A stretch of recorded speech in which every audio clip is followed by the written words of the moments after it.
Impulso PR número 1. No hay mejor dicha en el mundo de tú trabajar en algo que a ti te apasiona, porque entonces no parece trabajo. Tú lo haces porque te gusta. Bienvenidos a Impulso PR, un movimiento universitario. Mi nombre es Jorge Vigoró y quiero impulsarte. En Impulso PR conversamos con gente que te impulsará a lo largo de tu carrera universitaria. Así que vamos, es hora de impulsarte. Así es, aquí estamos para impulsarte. Bueno, en el episodio de hoy entrevistamos al artista Roberto Vigoró. Hoy aprenderás que la primera impresión sí cuenta, que siempre debes autoevaluarte y que tienes que vivirte la película. Sin más preámbulo, vamos al impulso. Bienvenidos nuevamente a Impulso PR. Mi nombre es Jorge Vigoró y nuestro invitado de hoy es el señor Roberto Vigoró. Roberto, ¿está listo para impulsar? Claro que sí. Roberto Vigoró cuenta con 46 años de experiencia en los medios a partir de su primera película de Disney, Cristobalito, a sus 13 años. A partir de ese momento ha participado en teatro, en radio y en más televisión. Así que Roberto, por favor, añádanos alguna información adicional y algún otro dato que nos pueda interesar. Bueno, sobre mi desarrollo profesional, pues como mencionas, comencé bien jovencito. Cuando hablas de la película de Cristobalito para Walt Disney, que yo tenía 13 años, ya yo había participado, mi primer recuerdo es en segundo grado, haber sido maestro de ceremonias de una actividad en mi escuela. Obviamente esto es por la influencia de mi papá, Luis Vigoró, quien fue una persona bien importante en los medios en Puerto Rico. Y entonces pues ese bagaje comienza desde ahí. Ya ese fue mi primer trabajo profesional a los 13 años. De ahí me seguí desarrollando en distintas facetas. Sobre todo un cambio importante fue cuando ingresé a la Guardia Nacional Aérea de Puerto Rico, donde me entrené en el área de electrónica. Y ahí entro a través de ese entrenamiento que cogí en la Fuerza Aérea. Entro al campo de las telecomunicaciones. En estos años, estamos hablando de los años 70, comienza un nuevo cambio en tecnología en cuanto a las comunicaciones telefónicas, tanto telefónicas como de computadora. Y por casualidades, entro a este campo de telecomunicaciones que fue pues para mí una etapa muy importante. De ahí me sigo desarrollando en los medios a raíz del el fallecimiento de mi papá. Entro ya a los medios de comunicaciones más intensamente, trabajando como animador y productor de programas de televisión, de radio y también de cine, porque tuve la oportunidad de hacer varias películas cinematográficas. Amén de teatro, que fue otra faceta que comencé siendo adolescente todavía. Comencé haciendo teatro en inglés en Puerto Rico. De ahí paso a teatro en español con Producciones Cisne, que fue una etapa muy bonita también de desarrollo. Sigo desarrollándome en otras áreas hasta que como parte de mis labores de artista, me tocó participar en muchas actividades políticas del Partido Popular Democrático, como animador de eventos multitudinarios de la colectividad, sobre todo en las elecciones, cuando se llevan a cabo los cierres de campaña, pues empiezo a insertarme en esa faceta también, y de ahí surge mi entrada a la política activa. Ya para el 1995, aspiro a una posición en la legislatura de Puerto Rico, la cual pues fue efectiva y logramos entrar a la Cámara de Representantes en 1900, ganamos las elecciones en el 96 y entramos en el 97. Así que como ves, ha sido un desarrollo profesional no tradicional, de entrar en varias áreas como los medios de comunicación, radio, televisión, cine, teatro, de ahí pasar viniendo de un campo técnico que en realidad pues no están relacionados, y de ahí pasar a la política. O sea, que han sido unos cambios bien, bien interesantes. Amén de lo comercial, ya que en mi trayectoria profesional, pues también tuve la oportunidad de adentrarme al comercio a través del establecimiento de tiendas de comida rápida, que también se fue desarrollando. Así que ha sido interesante mi trayecto profesional. Así que si pudiésemos resumir todos los datos que nos ha dado, desde técnico, artista, dueño de empresa, político, animador y un sinnúmero de otras Esposo, cosas. papá. Sí, ha sido una trayectoria bien bonita. Y nada, te ayuda obviamente en un desarrollo bien completo, ¿no? Porque toca múltiples áreas. Exacto. O sea, por esa misma línea, el primer punto que quisiera tocar es cómo enfrentaste esos momentos de transición. Pues mira, se dieron naturalmente. Uno va viendo estas oportunidades y las aprovecha. Yo creo que la difícil te diría que fue la de entrar al ejército. Esto era una época bien difícil en Puerto Rico, bueno, en el mundo en general. Se dio una situación de emergencia por el embargo de petróleo que causó en Estados Unidos una crisis económica tremenda que obviamente afectó a Puerto Rico. En ese tiempo yo acababa de graduarme de escuela superior y era bien difícil conseguir trabajo, pero extremadamente difícil. Mi mamá tenía unas amistades que se encargaban de la dirección de la Guardia Nacional en Puerto Rico. Ya mi hermano había estado en la Guardia Nacional, o sea que para mí era una buena manera de conseguir un empleo. A la misma vez, yo rápidamente reconocí que entrenarme en el área de electrónica era el futuro. Acuérdate que estamos hablando de 1973. O sea, obviamente para la juventud y los que escuchan este programa jóvenes, no pueden relacionarse a esa época pre-internet, pre-computadoras, o sea, nada de eso existía en ese momento. Todas las cosas que para hoy ustedes son completamente casuales, en aquel tiempo no existían. Yo me di cuenta de que esta nueva industria, la industria de la electrónica, iba a comenzar a crecer y a ser parte importante del desarrollo profesional de nosotros, ¿no? De mi generación. Y entonces, pues, cómo funciona esto es que tú coges unos exámenes que determinan tu aptitud. Y gracias a Dios, pues yo tuve la suerte de que demostré mucha aptitud en esta área. De ahí paso entonces a entrenarme, que son entrenamientos bien específicos. Estuve como 6 meses de entrenamiento en la base aérea Laurie en Denver, Colorado, donde cogí entrenamiento en todas las áreas de electrónica, desde diseño hasta obviamente lo que se supone que yo hacía en la Guardia Nacional Aérea, que era reparar todos estos equipos electrónicos. Y era un entrenamiento bien interesante, y lo que me dio pie a empezar en la carrera de telecomunicaciones, porque ahí entro a trabajar profesionalmente, terminando ya mis entrenamientos en la Guardia Nacional, entro a trabajar profesionalmente en la Telefónica de Puerto Rico, que en ese tiempo, 1976, llegan a Puerto Rico las primeras oficinas centrales, la oficina central es la que le da tono al teléfono en tu casa, electrónicas.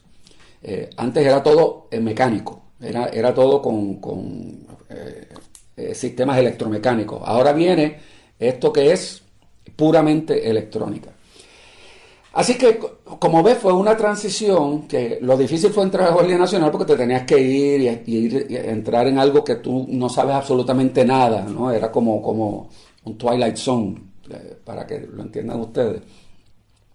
Pero después todo fue cayendo como que poco a poco. Entras al área de telecomunicaciones, coges tu entrenamiento, comienzas a trabajar, ahí entra la fase tuya en tu desarrollo, entro ya en la fase de vendedor, porque yo tenía que vender los sistemas telefónicos, además de venderlos los instalaba, tenía que dar los entrenamientos a la gente, no tan solo daba entrenamientos, mira qué curioso esto, como se va desarrollando. yo tuve que entrenarme no tan solo a instalar los cuadros y darle mantenimiento. Después tuve que prepararme profesionalmente para venderlos. Y después tuve que prepararme profesionalmente para enseñar a la gente no tan solo usar los sistemas telefónicos, que eran bastante complejos para esa época, sino también de cómo utilizar destrezas de comunicación a través del sistema telefónico. O sea, cómo uno saluda, cómo uno trata a la gente cuando llaman. O sea, que fue un área que me tocó desarrollarme grandemente y en muchas áreas de trato personal. De ahí pues entonces entro a la fase de televisión por el fallecimiento de mi papá. O sea que como tú ves, todo fue como que cayendo. No era algo que te pueda decir que era que uno se sentaba y tomaba una decisión, sino que iba cayendo. Sí, iba cayendo. ¿Me podrías decir que hubo un elemento de apertura de tu parte, de oportunidades, que estabas pendiente y que las tomaste, que no estabas cerrado, con los ojos cerrados?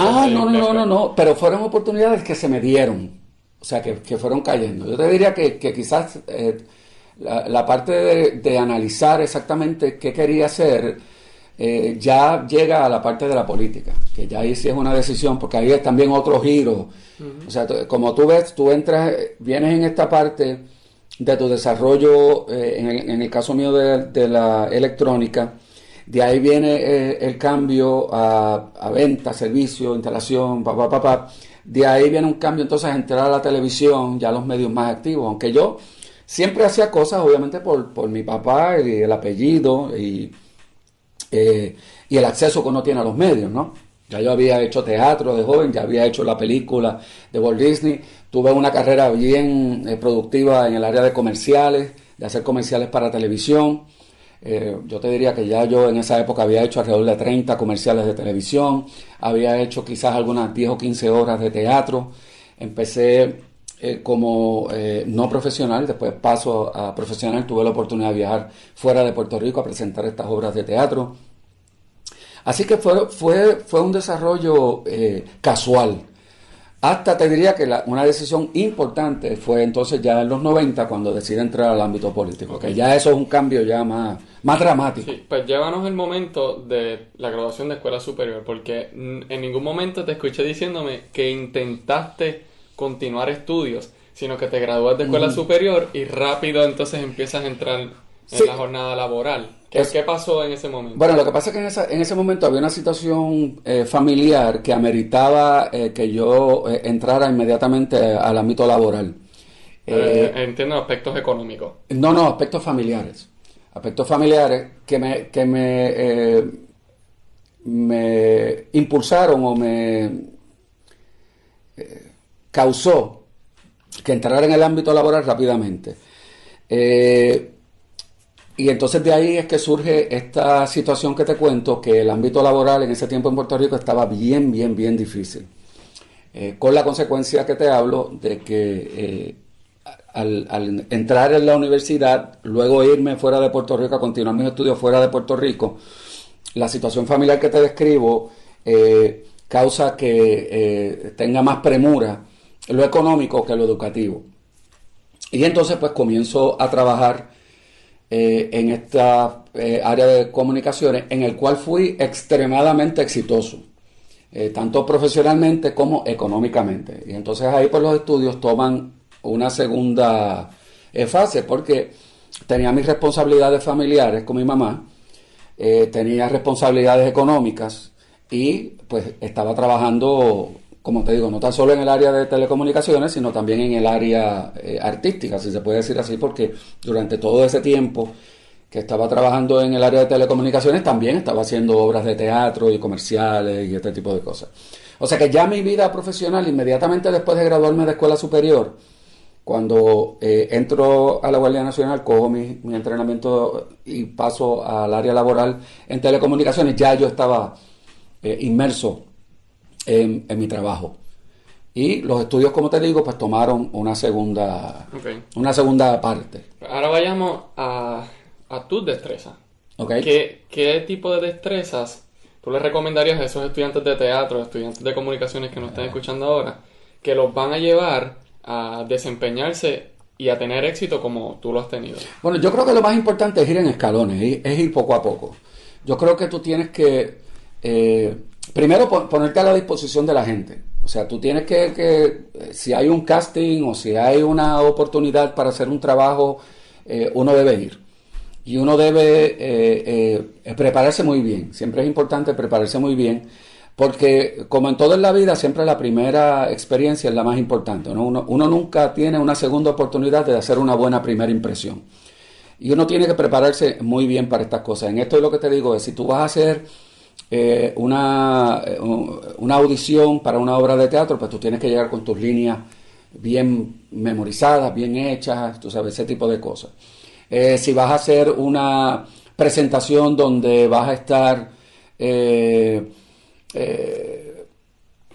solicitando para algo visual, pues tienes que ir bien vestido, bien recortado, bien peinado, o sea, prepararte bien. Y estar muy consciente de, luego de estas audiciones, escuchar los comentarios que hacen sobre tu trabajo, porque es la mejor manera de tú mejorar. En todas estas cosas uno tiene que darse cuenta que uno va a ir desarrollando sus destrezas. Según tú vas caminando en la vida, según estas experiencias, pues irás mejorando tu manera de presentarte. Así que a todos los que están interesados en entrar en el campo de las comunicaciones, estos son los consejos que hay que dar. Si pudiésemos resumir, exacto, si pudiésemos resumir con este quote, con esta frase, nunca es demasiado, o sea, practicar nunca es demasiado. Es decir, que por más que tú practiques, nunca va a ser demasiado. Ok, practiqué demasiado, sino mientras más puedas practicar, mejor, sí, claro, porque vas a fluir. Claro. Segundo, la importancia de la primera impresión y el atuendo físico. Importantísimo. Entonces, prestarle mucha atención a tu físico, siempre estarle en punta, en blanco, ¿verdad? Bien limpio, bien nítido. Bueno, no necesariamente en esa... Sí, tienes razón en eso y cogiste bien lo que te quiero decir, pero lo que te digo es que tú tienes que prepararte bien para lo que tú vas a presentar.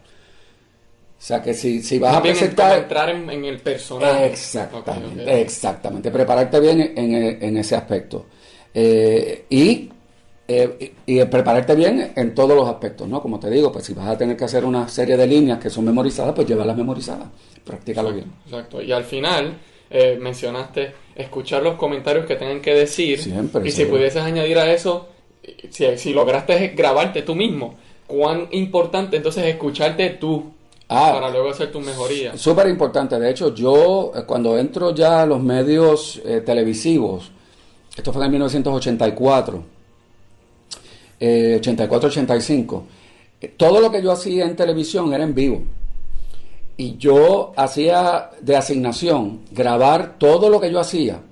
Y cuando llegaba a mi casa, o al día siguiente, o 2 días después, verlo, sentarme y verlo, y verificar, ¿no? Todas tus cosas, tus manerismos, cómo tú decías las cosas, cómo te movías. Eso es bien importante. Ya después de un tiempo, pues ya uno cae, ¿no? Ya uno ya más o menos lo tiene planchado, si podemos decir.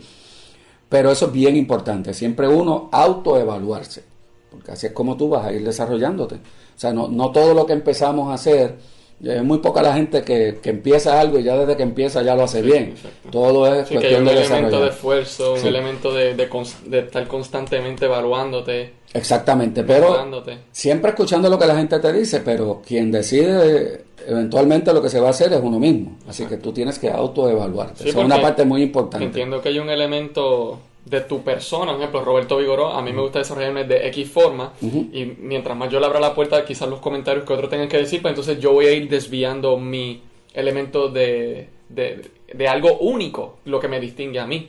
Así que es bien importante lo que dices de autoevaluarse, porque en fin, el que va a decidir es uno personalmente. Claro, pero uno siempre debe escuchar los consejos de la gente, siempre es bueno, no necesariamente que le hagas caso a todo lo que te dicen, pero por lo menos sí escucharlo y analizarlo. Y aplicar entonces lo que te convenga, claro, la decisión final es de uno. Exacto. La decisión final es de uno. Ok, yo por lo menos he tenido experiencia en lo que es salir en anuncios y en películas, pero no se emocionen, es como extra. Entonces me he dado cuenta que de verdad tú te tienes que esforzar, porque muchos de estos participaciones como extras eran bien largos. Quiero que nos lleves a lo que era una dinámica normal en un día de casting y cómo llegaste. Es decir, te levantaste en la mañana, empezaste a practicar, Llévanos a un día de un casting, que tú sabes que a las 2 de la tarde ya tenías un casting. ¿Cómo corría ese día para ti? Bueno, básicamente lo primero que uno hace es que uno evalúa, te voy a hablar, por ejemplo, de la película Lo que le pasó a Santiago, que es esta película, que es la primera película que se postula para un Oscar en Puerto Rico, escrita y dirigida por Jacobo Morales. Yo tenía un papel que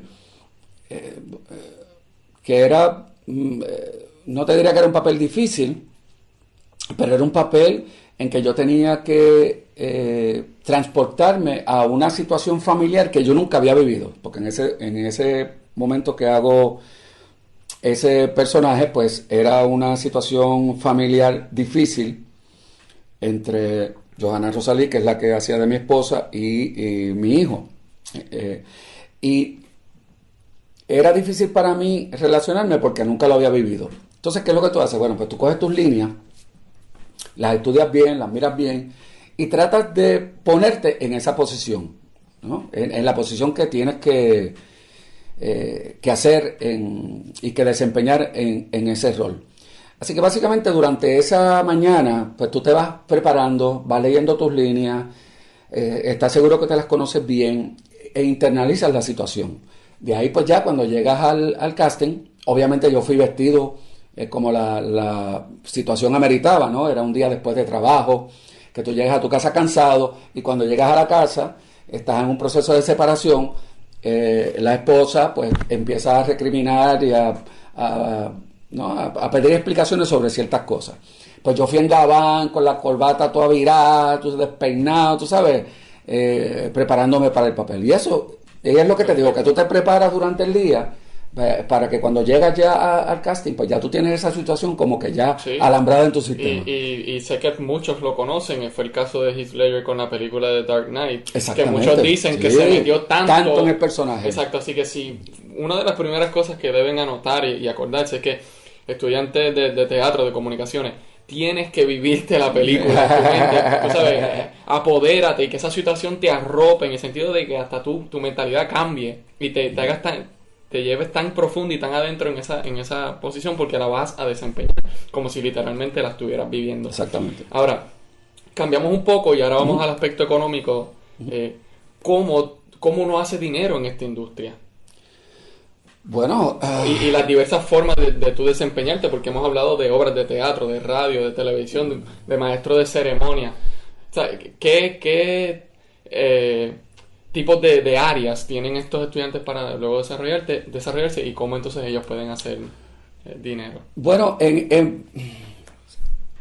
hacer dinero, obviamente todo lo que en todo lo que tú trabajes, pues se te va a pagar, pues, obviamente, en las obras de teatro, las películas, todo esto.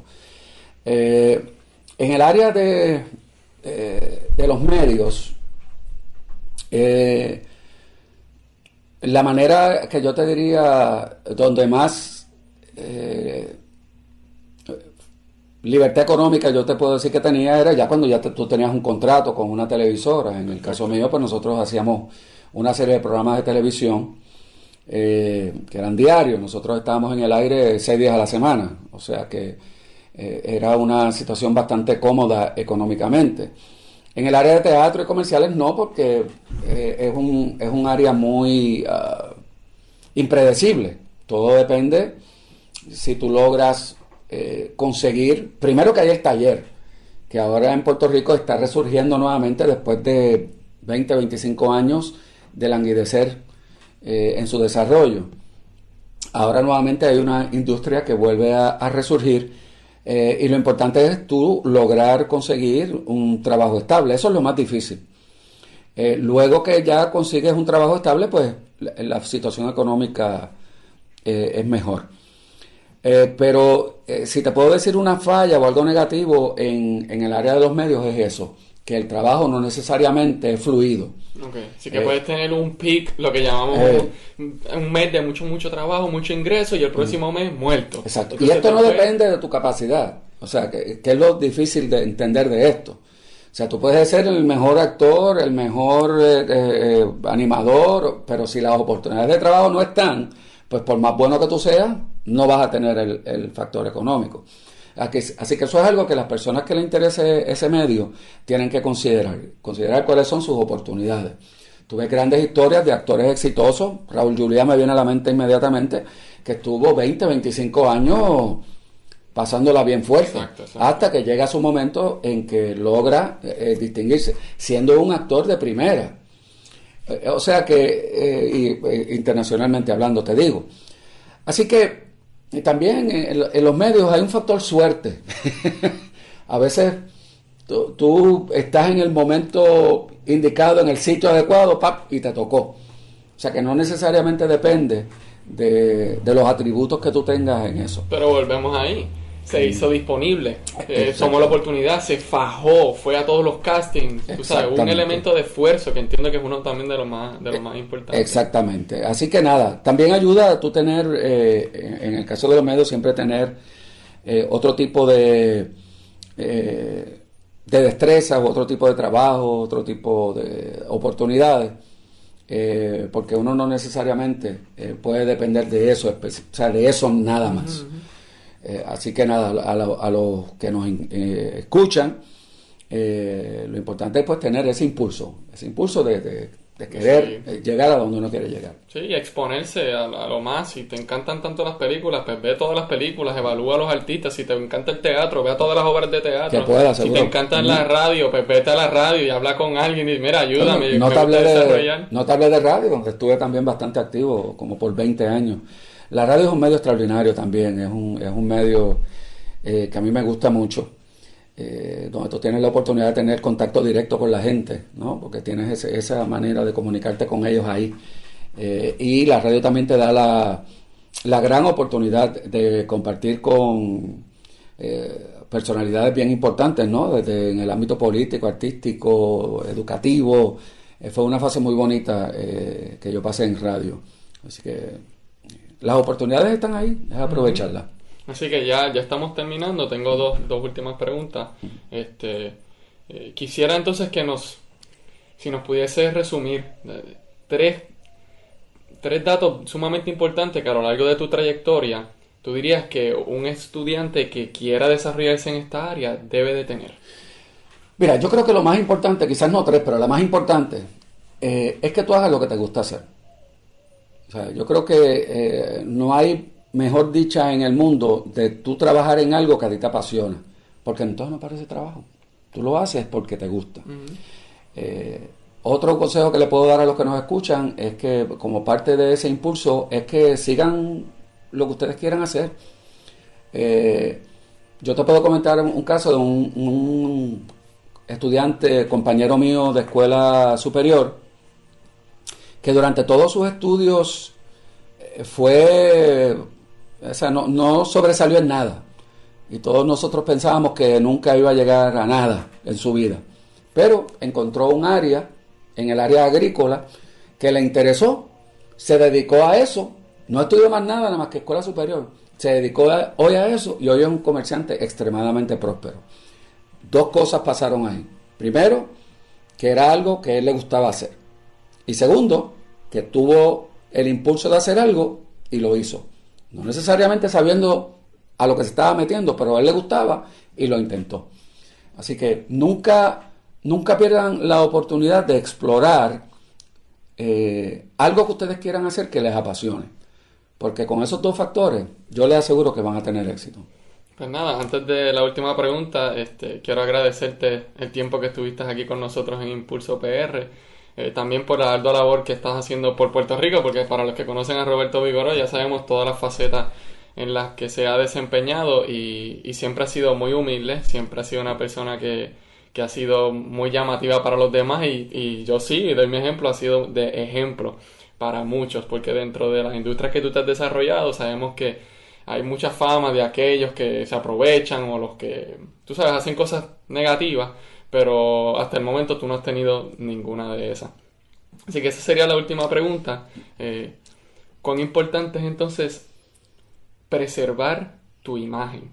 Porque para los artistas que estén por crecer, si tú te quieres desempeñar en un área como esa, pero haces algo que destruye tu imagen, probablemente no llegues a ningún lado. Así que danos, y esa sería la última pregunta, la importancia de la imagen, entonces, ¿cómo tú la has preservado durante todos estos años? Bueno, yo creo que uno tiene que ser honesto en lo que hace.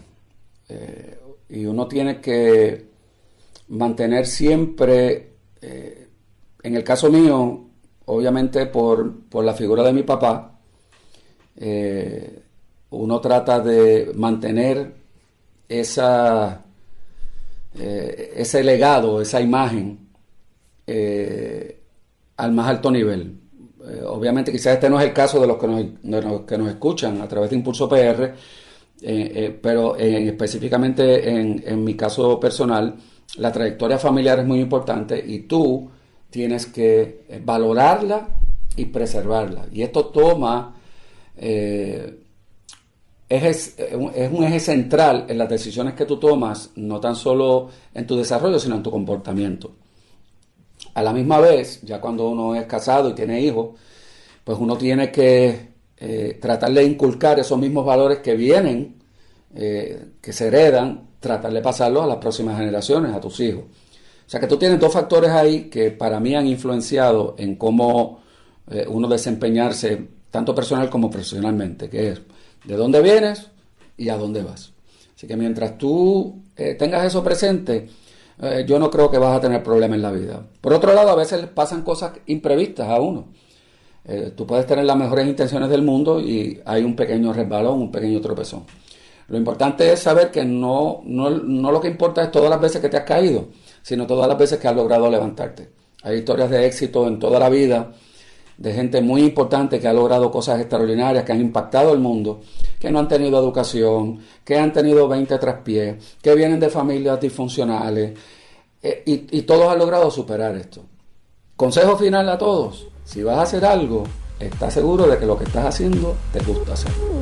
Bueno, Roberto, gracias por tu tiempo aquí en Impulso PR. Gracias por escuchar un episodio más en Impulso PR. Si es la primera vez que nos escuchas, te pido que por favor te suscribas a nuestro canal en iTunes y SoundCloud. También suscríbete a nuestro canal de YouTube, danos like y coméntanos. Búscanos en Facebook y Twitter por Jorge Vigoró. También nos encontrarás en nuestra página web www.impulsopr.org. Será hasta la próxima y no olvides, mi misión es impulsarte.